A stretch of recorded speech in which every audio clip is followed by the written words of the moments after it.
you're showing up for other people first, then that's a facade. That's not authentic. Freedom culture is the ability to show up authentically to yourself, for yourself first. And that's, again, what it always comes back to for me, is being vulnerable to your own self and showing up to yourself, because otherwise, if you're showing up for other people first, then that's a facade. That's not authentic.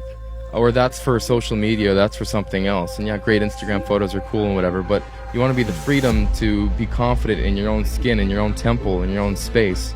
And the vulnerability there, I've been really realizing the power of vulnerability, especially through creating these international communities with Momentum Collective, because that's where transcendence happens. That's where art, true art, is created, is being vulnerable. So having the freedom to really show up raw and kind of naked in a way, because, how can you create expression and create art if you're not vulnerable? You see a real singer, people that are captivating, their eyes are closed, they're making weird faces, they are vulnerable to people watching them in their element. You see a real piece of art that's raw and makes you feel something. That's what art moves you, makes you feel something, because there's some vulnerability there for it to be created. And that, for me, comes back to the freedom of really being free to express that and be comfortable in that vulnerability, and getting comfortable being uncomfortable, coming back to that whole thing and learning from that. That for me is true freedom.